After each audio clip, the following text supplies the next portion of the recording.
Hey, Love Your Life fam. It's Crystal and Andre Holland. What's up, everybody? Hey, looking forward to hearing from you. So to find us, you can check us out on Apple Podcasts, iHeartRadio, Spotify, and Stitcher. We look forward to hearing from you all. Yeah, we came a long way, and that's what the song say. And I can do all things. I can do all things. Yeah, I can do all things. Hey, Love Your Life family. Welcome back to another Loving Your Life discussion. It's just this Crystal. Hey, what's going on, fam? It's your brother Andre. We're back at you today. Yes, indeed, with another discussion about loving your life. What's happening, baby? Shoot, nothing much, girl. Hey, it is, as you know, the temperature went back up, so it's really hot. Today was one of these draining days. This heat is brutal. I thought, we were get to that place where it begins to cool down, but it's hot. I think it was 107 degrees today. Unfortunately, yes. And yes, last week we were in the 90s, but that's like beautiful for Phoenix. Hey, for sure for Arizona. So we dealing with this heat. Hopefully, we have a few more weeks, and then we can kind of get some consistent cool weather. But we are enjoying the nights. The night weather has been really nice. Yeah, I mean, for sure. I mean, it's always, at night. Well, summertime is still hot, but it is cooling off at night now, which is a good thing. So we're getting ready to break out the fire pit, get the backyard ready for that. So I'm excited for that. Man, but how was your day overall? Today has been... I'll tell you what, my day was a busy day. It's one of those days where it seems like you look up and you don't have enough time in the day to get everything accomplished that you have set out to do. But hey, it's just like anything else, prioritize. So I was able to get those things that needed to be completed, finished today. And then tomorrow we'll be back at it with other tasks that need to be completed. So what about you, babe? I know you were kind of feeling a little under the weather, but what's going on, girl? Yeah, pressing through, y'all. Today, started out strong and had just a few, little errands. I'm definitely taking all the precautions I need to stay healthy and safe being out there. And I don't know if it was the heat. I have no clue. I just felt like I got just hit with a ton of bricks. And so it's been kind of a sluggish, lethargic, dealing with, just feeling gross today. So I know what it was. I think you were just trying to get me to come home from work. That's what it was. Thank you, slick. You know what? But my day does go better when you're here with me. You know what I'm saying? But Big Daddy had to go to work, girl. So you're gonna be all right. But we're gonna get you better. Get your feet up, some rest, and we're gonna be good to go. Yes, indeed. So tell me what's on your mind today. What is on my mind? Well, yesterday, or I don't know how long ago, but we talked about single and waiting or dating and waiting, and this really sparked just some conversations between you and I. And we were, 18 years of marriage and really kind of reflecting back on, how we met, when we began dating, the engagement, then actually the wedding ceremony and the honeymoon and all of that. And so 18 years later, here we are, raising 4 kids. One is a senior this year, so accomplished, a lot in a relatively short amount of time when you think about it. Right. But one of the things, it really sparked a conversation, our last podcast, about marriage and how, first of all, you're never truly prepared for marriage until you actually get married. Mm-hmm. Yes, I mean, we had marriage counseling, did all the things that they say to do, and we counsel, married couples now, biblical counseling for married couples. And we always tell them, nothing can truly prepare you for marriage. I mean, you do the best you can to plan and prepare. However, there are going to be some things that you just are not going to know until you actually get married. So that sparked a conversation about what were items that we wish people had told us about marriage that they didn't before we got married. So I kind of want to just kind of discuss that, kind of dig into that a little bit. So tell me, babe, what are some of your thoughts in regards to, like, when you look at, obviously we've been married 18 years now. What are some particular items you wish people had to talk to you about marriage prior to us getting married? I actually gonna kind of jump in kind of deep because I wish somebody would have told me the benefits of challenges What do you mean by that? Because the challenges have truly revealed who we are. They've exposed our strengths and our weaknesses and how we can cover each other and be there for each other. And all my life, and I think most people, correct me if I'm wrong, we were like, oh, this fairy tale picture of what being married is: the white picket fence, the kids, the nice car, the house, the great job, great sex, all the different things that people sit and long for marriage. And everybody, for the most part, is like, try to do this to avoid conflict, make sure you're communicating.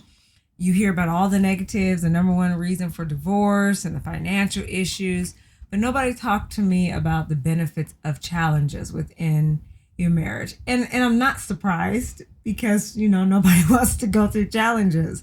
But our challenges have made us so much better, and our marriage has so much depth that I'm thankful for, that we would not have plowed without challenges.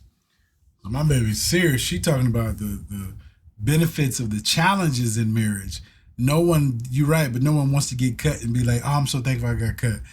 That's just, no one wants to talk about that, or that's just not something you think about when you're going through. But yeah, I think,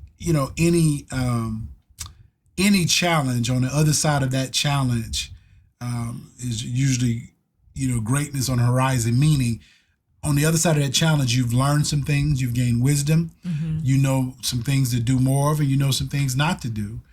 So that's growth, that's maturity, as long as you're learning from it. Right. So yeah, that is pretty deep, but you're right. Most people, and I think we're all guilty of it at times, oftentimes in general, when people go through, they're not looking at, oh, I'm so glad everything is falling apart. It feels like everything is going wrong, and I'm just going to be so much better for it. Yes, this is amazing. I mean, no one thinks like that. So I understand it, and I don't expect people to talk about it. However, it would have been nice if, people, because that helps you see the glass half full versus half empty. Right. Understanding that regardless of what life brings you, when you get lemons, you do everything you can to make lemonade. Always looking for the win-win. So out of every setback, I'm not even going to say failure. I'm going to say out of every setback or failing forward, there's always areas that you can take from that and learn from, grow, and be a better person if you allow it to be a teacher for you. I concur with you. That is just a big one. We could probably spend the next half hour just discussing this, because reframing challenges is truly what has, I believe, given us the drive to be where we are today. I know at the beginning of marriage, it was like, oh my gosh, when is this going to go away? What am I doing wrong? Just trying to find fault, within myself, and what can I do better? What did I overlook? Constantly, versus, God, what are you getting ready to do? So what you trying to? Well, but you saying you wanted me to go away? What you talking about? No, girl? I'm talking about the challenge. Oh, what? Okay, but specifically, what challenges? People who may not know our story, what would you say? Well, definitely when I got sick, because I felt like a burden. I felt like everything that we were going through was my fault. I was trying to find a blame within myself for being sick. Very toxic thinking patterns, and I had to learn to break them. And the only way that I was able to break them was having someone consistent in my life, which is you. Not that days weren't hard for you, not that conversations weren't hard for you, but you didn't give up. And when I was ready to give up, it was like you came full throttle. I'm like, where's he getting this focus? Where is he getting this energy from? And now, when we sit and think about it, we have had our seasons within our marriage. And when you've had a hard season, I've been that motor for you, or that engine, and, reframing and giving perspectives. And we wouldn't have had those opportunities or been sharpened in those areas without the challenge. Right. And so that's why I talk about truly being able to reframe it, because it helps you to find the opportunity in the obstacle, versus spending so much time or wasting a lot of time trying to pray something away, trying to escape it, versus, okay, God, teach me how to go through this well No, that's a good. and become better. Yeah, that's a very good point. That's a very good point. I concur. I think. I just definitely concur with everything you said. I totally agree, and definitely understand it. For one of the things that I think about when looking at wishing someone had told us is the cost of marriage, and I wouldn't change a thing. Obviously, I love you, babe. I'm excited to be married to you 18 years and 4 children. I'm looking for many, many, many, many, many, many, many more healthy, long years of marriage. But the cost of marriage, I think people don't really express. And when I say the cost of marriage, I'm not necessarily talking about monetary value. I mean, that's a part of it, but I'm really referring to anything that is worth anything. It's going to be a cost to get it. Right. And sometimes it costs you delayed gratification. So where you put off something that you want for something that is more important. The cost of your independence, which is a great thing, meaning we never lost ourselves in marriage. Right. However, we understood that the two of us became one. And so it was no longer about just I, or you, but us. So when I say the cost of marriage is just really, and I think we did a great job navigating through it. A lot of it was because, we were focused on loving God, loving one another. But even as we now counsel, offer biblical-based counseling for potential married or couples to be married or those who are contemplating marriage or already engaged. And marriage maintenance. Well, and marriage maintenance. That is a huge area we talk about. Make sure people understand the cost of marriage, meaning it's common. And I thank God, I understand it's coming from a good place. People will see a picture of us and they'll compliment us on how great of a family we are. And I'm not trying to be, arrogant or conceited or, but I'm just saying, sometimes we'll post a picture and we're having a great time. We're not faking a funk. We are who we are. We don't put on a facade when we take pictures or try to make ourselves into something we're not. But oftentimes people make comments about, oh, your family's so great and this and that, and you look so happy, and you are happy, and we are happy. However, number one, there's no such thing as a perfect family, perfect marriage. We have many challenges that we've had to deal with. That's just like any other relationship. Right. And so oftentimes when people see these pictures, they mistakenly think that it came easy, not realizing the cost of having a healthy marriage, meaning the time that it takes to put the marriage first, the time that it takes to keep it a priority, to set healthy boundaries. So enemies, foreign and domestic, and our loved ones don't supersede and interfere with your marriage. And so setting healthy boundaries, dealing with challenges, problems head on, talking about finances, rearing children, raising children, all those things that go into a family. So I think more needs to be done overall. And I'm speaking to even, those who are single and waiting or dating and waiting. Make sure you understand there is a cost to marriage. And if you want a healthy marriage, and we fully support, a man and woman, getting married. I mean, we fully support marriage. Obviously as believers, our standard of marriage is the biblical standard. Right. So we fully support that, but we want to stress anything that is worth anything is going to be a cost. And sometimes people haphazardly go into marriage thinking it's going to be easy, or thinking, oh, I'm married now, I don't have to work at it no more. Right. Which is asinine. It really is. You don't stop working on your marriage after you get married. This is something daily that you continually tweak, adjust, and work on it. Another one for me, I would say, is the power of transparency. That was a huge deal for me. We don't keep stuff from each other, and that was a process. I can't truly speak for my husband. I know at the beginning of our marriage, there were times I would want to know certain things about him, but like how he was processing some of the challenges, because let's just call it like it is, that the culture and in America and probably the world is, men have to do this and be tough for that, and, go out there and hunt and bring home the bread and, swallow whatever you're dealing with and don't talk about it. And so when we very first started, dealing with some challenges, you weren't as vocal, and I remember wanting more. But I think having all brothers, I subconsciously knew it was your way of trying to protect me to some degree.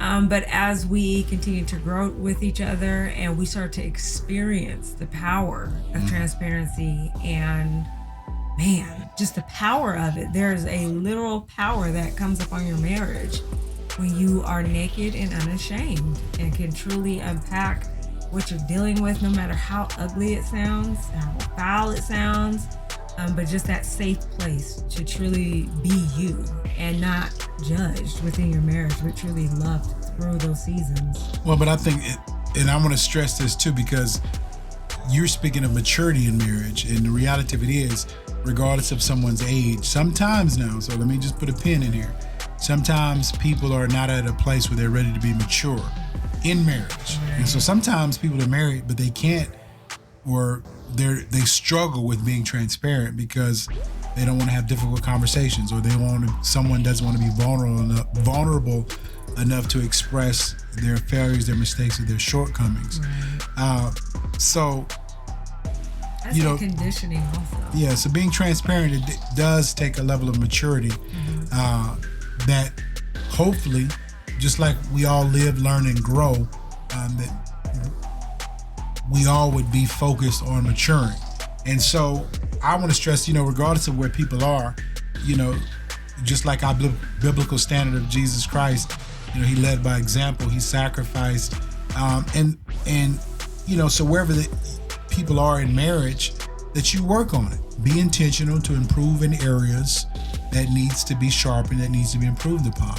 I think that's just, that's life. One of the things I really think about, in addition to everything that we've discussed, is when we think about,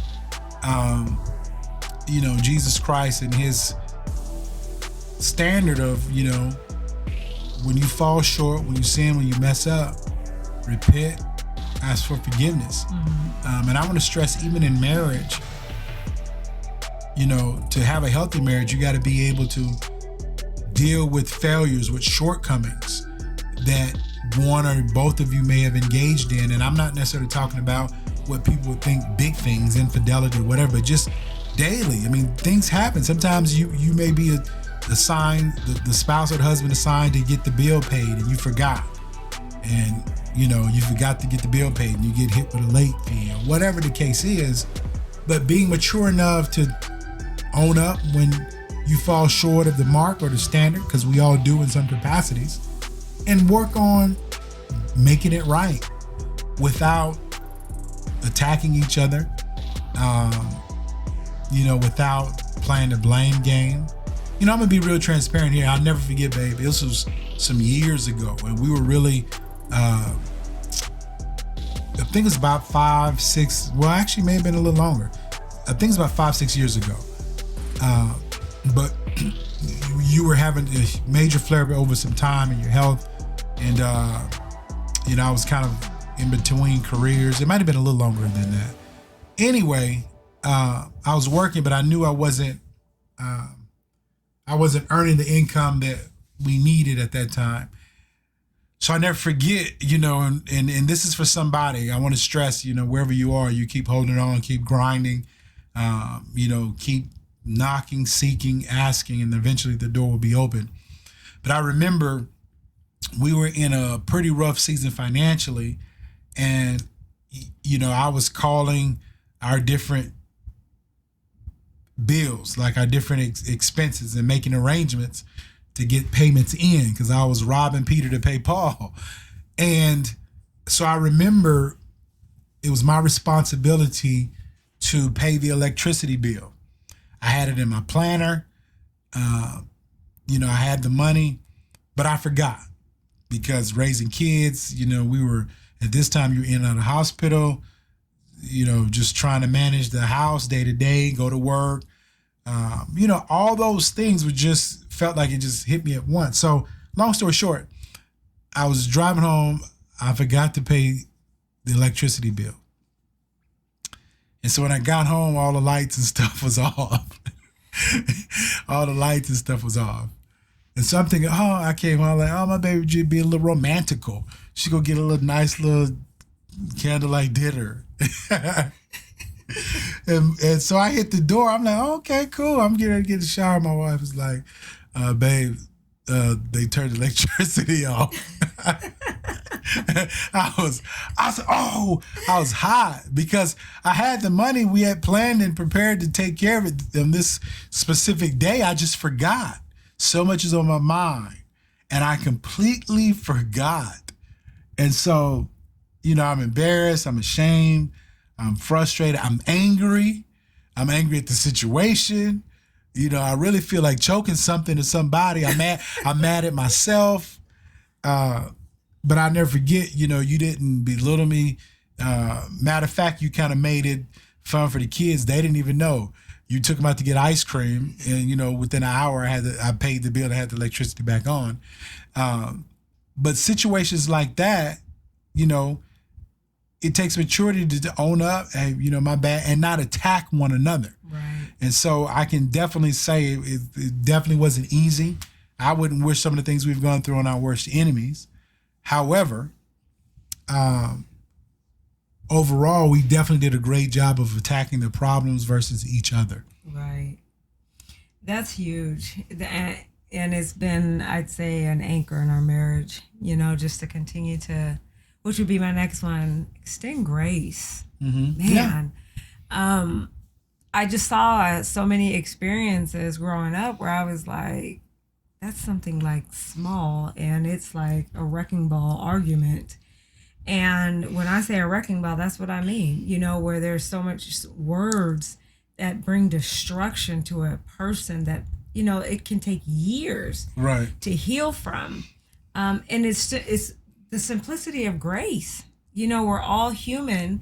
And many times, unfortunately, in the heat of an argument, emotions are high, and the parties involved forget, I'm flawed, I make mistakes, and, you want somebody to extend grace to you when you've messed up or you overlooked something.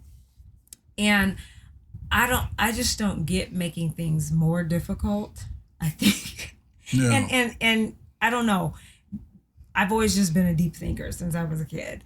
And I just don't, it's just something I don't get. And so I don't know, maybe you can help me with that. But if I see that you're stressed and you're hurting, I'm not going to compile a bunch of mess on top of it or spew words that will make you feel worse than you already do. Because here's the thing, you're the king of my castle. Right. And I want peace in our home.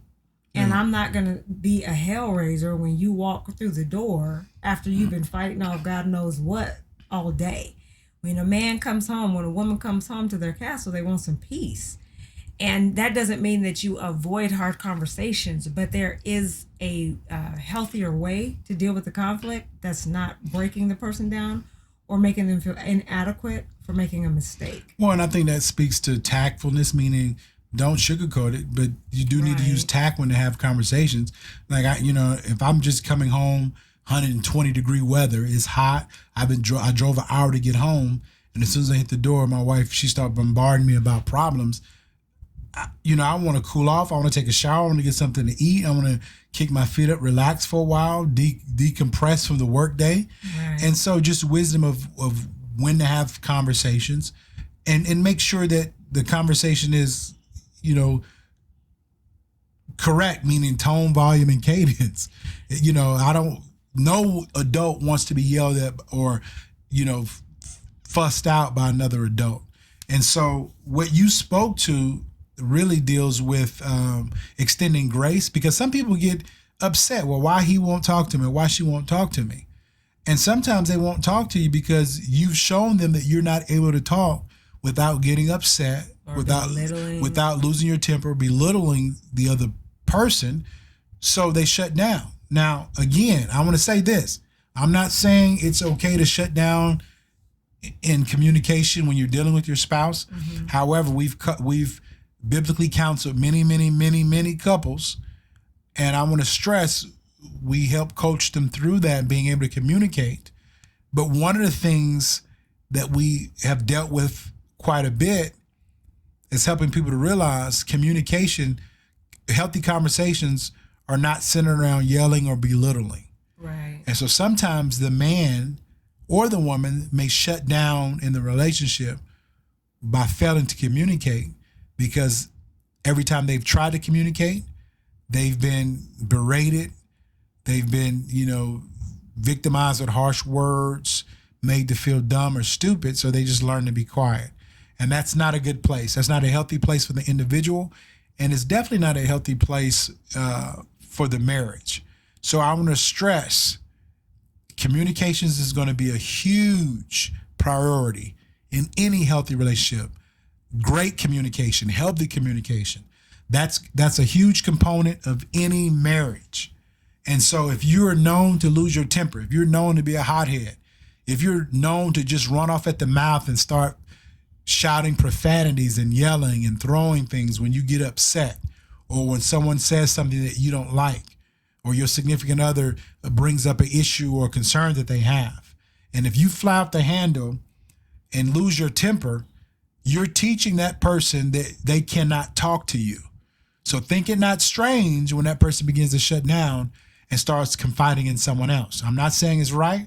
I'm not saying it's healthy. However, it takes two to get to that place. And so I want to encourage, there takes a level of maturity as well to be able to extend grace and to listen and have healthy adult conversations without throwing a temper tantrum like a child. It's huge. It's a major component. I think the last thing for this episode I would say is, do not allow your significant other's voice to be common to you, where it holds no weight, where, it's like, oh, that's just so-and-so, she's just talking. It's a very, very painful place to be in. And it causes isolation and just shutting down. And the beauty of marriage, and this may sound crazy, y'all, is sacrifice. Yeah. It truly is. And part of that sacrifice, if you think about it, is getting up and dying to yourself every day. Right. And really giving thought to that. You have to get up and die to yourself every single day. And so when you say, and I want to stress, when my wife says die to yourself, meaning, you put each individual in the marriage, they put the needs of the marriage before their own needs, selfish needs, okay? Right. Or selfish desires. I'm going to say that, because we all have needs that we need to make a priority individually. So that's healthy. But when you have wants and you put those wants above the marriage needs, that's where the selfishness comes in and is definitely detrimental to the marriage. So, hey, listen, I know we talked about a lot. We only scraped the surface of how deep this is. Yes. So I want to stress, man, listen, wherever you are in marriage, it's going to take work to have a healthy marriage. Anything that you want to be successful, it's going to take time and attention and work. And so as we talk about the things that we wish we were told about marriage, we want to encourage you, empower you. At the end of the day, if your sisters, brothers, if you're looking to be married, but you're struggling, you're worried about that, listen, we have a host of counselors we can refer you to. Obviously, we work with other life coaches as well. In addition to us providing life coaching services, we can share some information with other coaches as well that are some powerful, phenomenal people to assist. This is part of our ministry. This is who we are. And at the end of the day, if we can be a blessing to you, we are fulfilling our purpose here on earth. So it's been real. Babe, tell them where they can check us out at. You can check us out on all of our podcast outlets, such as Apple Podcasts, iHeartRadio, Spotify, Stitcher, Google Podcasts, and YouTube. Thank you all again so much for tuning in. We love you. God bless. Peace. Shout to the city that raised me. Shout to the people that made me. I'm from the 80s. I don't think mumbling wavy. I grew up black on a Jay-Z. Maybe I'm crazy. I ain't been wondering lately. Feel like it's there for the taking. Feel like I'm good with the changes. Know who I am. And that's the most dangerous state. Hey, Love Your Life fam. It's Crystal and Andre Holland. What's up, everybody? Hey, looking forward to hearing from you. So to find us, you can check us out on Apple Podcasts, iHeartRadio, Spotify, and Stitcher. We look forward to hearing from you all.